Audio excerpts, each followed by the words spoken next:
Okay, now we talk about green revolution या हरित क्रांति। तो बेसिकली हरित क्रांति क्या थी? इसके अंतर्गत फसलों के प्रोडक्शन को बढ़ावा दिया गया था। फूड क्राइसिस प्रिवेलिंग, खाद्य संकट आया हुआ था। बेसिकली ये जो ग्रीन रिवॉल्यूशन इसकी कंसेप्ट आई थी 1960 के दशक के आसपास, 1960 के डिकेड के आसपास। अगर एग्जैक्ट पूछा जाए आपसे तो ये आई थी 1964 में, 1964 में।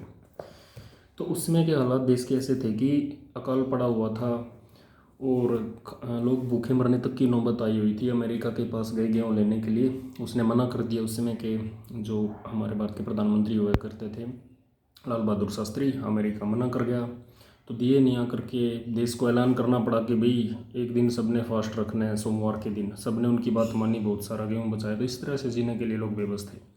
जैसे आज कोई नेता ऐलान कर देता है, जैसे प्रधानमंत्री ने ऐलान कर दिया था कि भाई सबने एक दिन अपनी इच्छा से घर पे रहना है। एक दिन तो एटलीस्ट लोग घर रह ही लिए थे कोरोना की महामारी के चलते, रहे तो काफ़ी दिन भी रहे थे। लेकिन इस तरह से लीडर, कोई लोकप्रिय अगर कोई नेता होता है तो उसकी बात को लोग मान लेते हैं। तो उसी समय में भी लोगों ने उपवास रखा, बहुत सारा अनाज बचा लिया था। लेकिन इस सबसे समस्या का ये परमानेंट हल नहीं होता है, टेम्परेरी हल होता है, कुछ दिन के लिए हल होता है ये। तो ऐसे में समस्या, ऐसे में था जो सिचुएशन बनी हुई थी कि समस्या को कैसे दूर किया जाए। तो इसको दूर करने के लिए कंसेप्ट आई ग्रीन रिवॉल्यूशन, हरित क्रांति, ताकि अनाज की कमी को पूरा किया जा सके और भरपूर मात्रा में फसल उत्पादित की जा सके। और इसके जनक अगर आपसे पूछा जाए तो माने जाते हैं, और विश्व में बात करें वर्ल्ड में इसको कौन लेकर के आया था, तो वर्ल्ड में इसके जनक थे नॉर्मन बोरलॉग। नॉर्मन बोरलॉग इसके जनक माने जाते हैं विश्व लेवल पर, वर्ल्ड लेवल पर। नॉर्मन बोरलॉग जो थे यूएसए के, यूनाइटेड स्टेट ऑफ अमेरिका। और उन्होंने ये कंसेप्ट लागू की थी आकर के मैक्सिको में, क्योंकि अमेरिका में तो ऑलरेडी भरपूर मात्रा में फसल का प्रोडक्शन हो ही रहा था।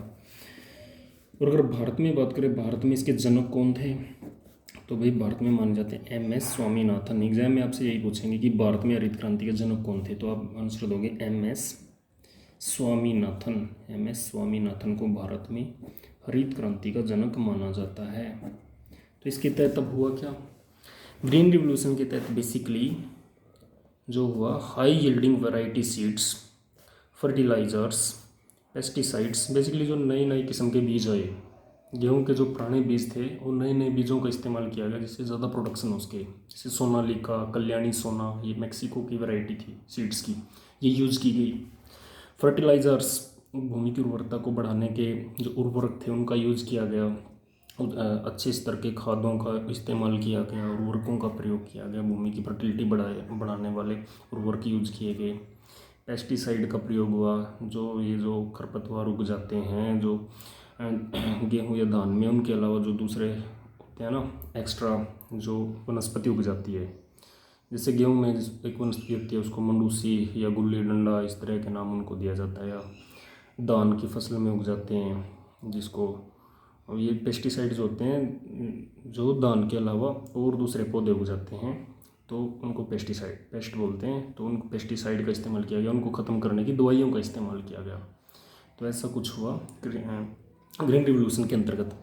इसके अलावा सब्सिडाइज्ड प्राइसेज, कीमतों में सब्सिडी दी गई कि भाई कम करके कीमत कम करके इन चीज़ों की, इरीगेशन की जो फैसिलिटी थी, जैसे इरीगेशन से संबंधित जो इक्विपमेंट थे, जो मोटर ट्यूबवेल से रिलेटेड चीज़ें वो करती थी, या बिजली से संबंधित जो चीज़ें थी वो सब्सिडाइज की गई। आज भी आप देख ही रहे हो, पंजाब में तो कृषि क्षेत्र के लिए बिजली फ्री है बिल्कुल, और हरियाणा में भी नाम मात्र का ही बिल लिया जाता है। उसके अलावा भी कृषि सेक्टर पर कम से कम टैक्स रखा जाता है। कृषि के जो इक्विपमेंट हैं, tractor, combine, harrow, tiller, rotavator, इन सबको बढ़ावा दिया गया और इन पर सब्सिडी दी जाती है, एक्चुअल प्राइस से कम कीमत पर दे दी जाती है।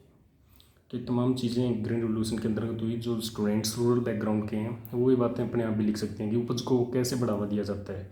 तो आज जो आप चीज़ें देख रहे हो, ये सारा ग्रीन रिवॉल्यूशन का ही इफेक्ट है। कि पहले आप अपने ग्रैंड पेरेंट्स से पूछ करके देखना कि वो 1 एकड़ लैंड में कितना प्रोडक्शन कर देते थे, मुश्किल से 2-3 क्विंटल गेहूँ प्रोडक्ट कर पाते थे वो। आज आप देख रहे हो कि 20 से 30 क्विंटल गेहूँ का प्रोडक्शन हो जाता है 1 एकड़ लैंड में। तो ये सारा का सारा पॉसिबल किससे हुआ, ग्रीन रिवॉल्यूशन से।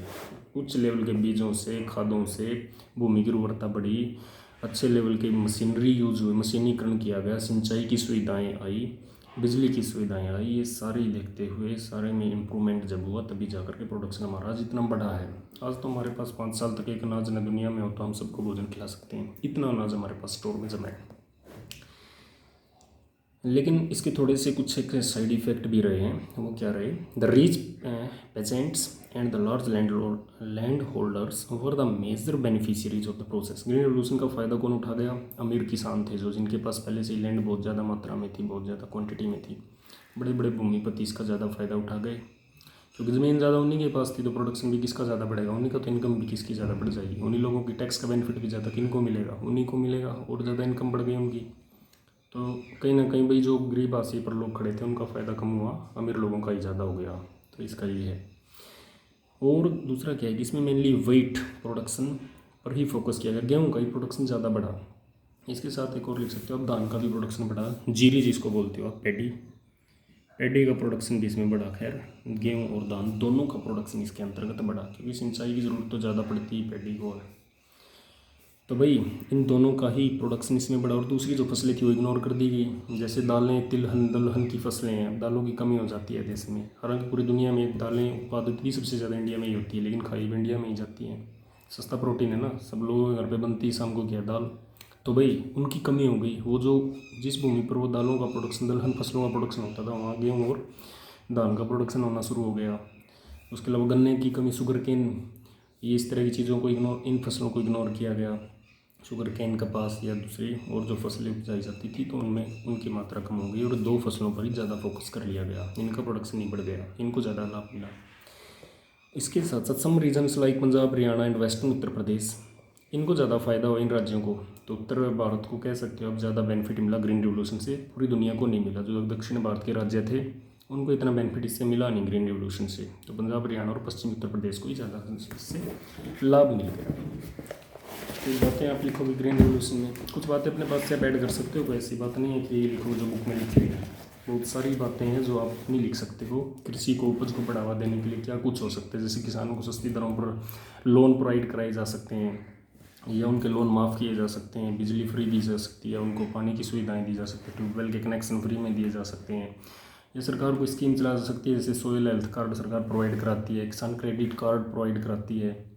ठीक है, इसके अलावा भी बैंकों से जैसे लिमिट की फैसिलिटीज़ किसान को दी हुई है 4% पर, उसको जो ब्याज दर पर उसको लोन की फैसिलिटी दी हुई है। तो कृषि सेक्टर में सुधार के लिए, भूमि को समतल कराने के लिए, सिंचाई की सुविधाओं को बढ़ाने के लिए, अच्छे नए बीजों का इस्तेमाल करने के लिए, या MSP max minimum support price, न्यूनतम उत्पादित मूल्य, न्यूनतम समर्थन मूल्य प्रोवाइड कराया जाता है सरकार के लिए। तो इस तरह की बातें आप इसमें बना करके लिख सकते हो।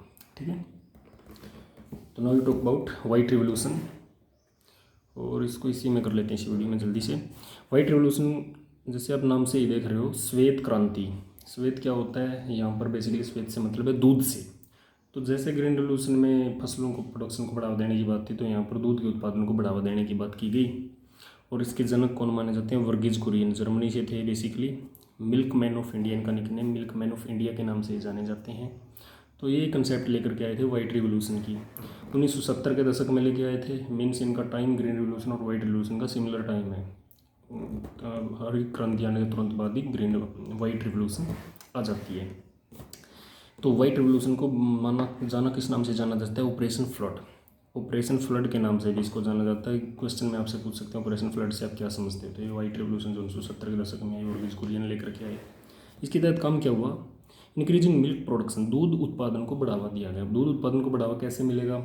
वही जैसे आप फसलों में अपने नए नए खाद बीजों का इस्तेमाल किया, मशीनीकरण कर दिया, यहाँ पर भी ऐसा ही हो जाएगा। डेयरी फार्मिंग, डेयरी को बढ़ावा देने के लिए सरकार ने लोन प्रोवाइड कराए। डेयरी फार्मिंग में नई नई किस्म की, नई नई भैंसों का, गायों का जो उनका इस्तेमाल हुआ। अब देख ही रहे हो जैसे नई नई नस्लें आ रही हैं। मिल्क के प्रोडक्शन में इससे बढ़ावा मिला, नए नए उनका फीड वगैरह जो प्रोवाइड कराए गए, तो जिससे ज़्यादा दूध को बढ़ावा मिला।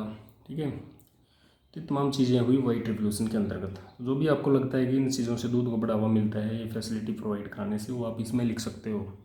कि भाई भैंसों के इंश्योरेंस की स्कीम आ गई, अगर किसान की या फार्मर की कोई भैंस को कोई नुकसान होता है, वो बीमार होती है, उसकी डेथ होती है, तो उसको इंश्योरेंस के तहत पैसे दिए जाते हैं। या फिर आप दूसरी तरह की चीज़ें लिख सकते हो। उसको मेडिकल फैसिलिटी प्रोवाइड करा देगी सरकार ने, पशु हॉस्पिटल स्थापित किए हुए हैं हर एक गाँव में, फ्री आउट ऑफ कॉस्ट है, ठीक है। तो ये सारी चीज़ें हुई इसके अंतर्गत। तो वाइट रिवोल्यूशन और रिवोल्यूशन क्लियर। तो बस यही वो चीज़ें जो आपने करनी है। इसके अलावा इस चैप्टर में रहा ये क्या, बस फिनिश। Okay, thank you.